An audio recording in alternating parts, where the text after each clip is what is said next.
जब हजरत नूह अलैहिस्सलाम अल्लाह के हुक्म से कश्ती बना रहे थे, हर रोज एक बूढ़ी मोमना औरत अपनी एक छोटी सी गठरी उठाकर उनके पास आती। वो कहती, ए अल्लाह के नबी, कश्ती कब रवाना होगी? नूह अलैहिस्सलाम मुस्कुराकर फरमाते, अभी देर है, वक्त आने दो। वो औरत वहीं बैठी रहती, पूरा दिन इंतजार करती और फिर शाम होते ही वापस चली जाती। ये सिलसिला कई दिनों तक चलता रहा। एक दिन हजरत नूह अलैहिस्सलाम ने उस बूढ़ी औरत से कहा, ए बूढ़ी अम्मा, जब जाने का वक्त आएगा तुझे बता दिया जाएगा। वो औरत सर झुकाकर चल दी, लेकिन दिल में ये यकीन लेकर बैठ गई कि जब कश्ती चलेगी नबी मुझे जरूर बुलाएंगे। वक्त गुजरता गया, फिर अल्लाह का अजाब आ गया। जमीन पर बारिश का तूफान आया, पानी हर तरफ फैल गया और नूह अलैहिस्सलाम की कश्ती रवाना हो गई। लेकिन नूह अलैहिस्सलाम उस औरत को बुलाना भूल गए। एक नबी से भूल? जी हाँ, ज़ाहरी तौर पर ऐसा ही हुआ। तूफान थम गया, समुंदर की लहरें रुक गईं। कुछ वक्त बाद हजरत नूह अलैहिस्सलाम के दिल में आया कि चलकर उस शहर को देखा जाए जहां से सब कुछ शुरू हुआ था। वो अपनी कश्ती से उतरे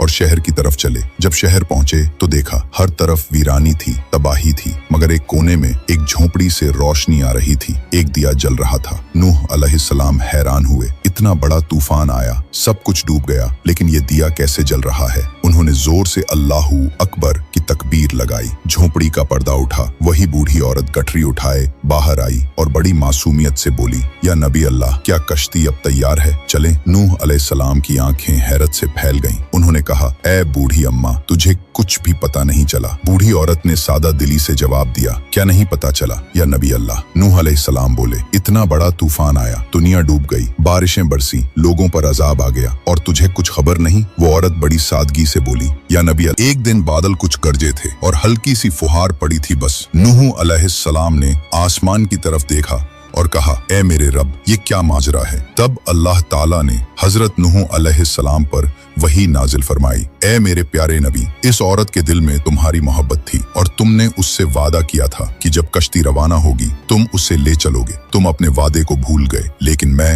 रब्बुल आलमीन तुम्हारे वादे का भी जिम्मेदार हूँ। मैंने अपने अजाब को उस तक पहुंचने ही नहीं दिया। उसे एहसास तक नहीं हुआ कि कैसा अजाब आया और चला भी गया। इमाम सज्जाद अलैहिस्सलाम ने जब ये वाकया बयान किया तो अपने पास बैठे मोमिनों से फरमाया, ए मोमिनों, इस हदीस को क़यामत तक के मोमिनों तक पहुंचाना तुम पर वाजिब है। उन्हें बता दो, जो हमसे मोहब्बत करेगा क़यामत का अजाब जरूर आएगा, लेकिन जिस तरह उस मोमिन औरत को पता नहीं चला, हमारे मोमिनों को भी एहसास नहीं होगा कि कब क़यामत आई और कब गुजर गई। सबक थे, अल्लाह ताला अपने नेक बंदों की मोहब्बत का बदला कभी जाया नहीं करता। एक सच्चे मोमिन का अल्लाह और उसके नबी से जो दिल का रिश्ता होता है वो उसे अजाब से भी बचा लेता है।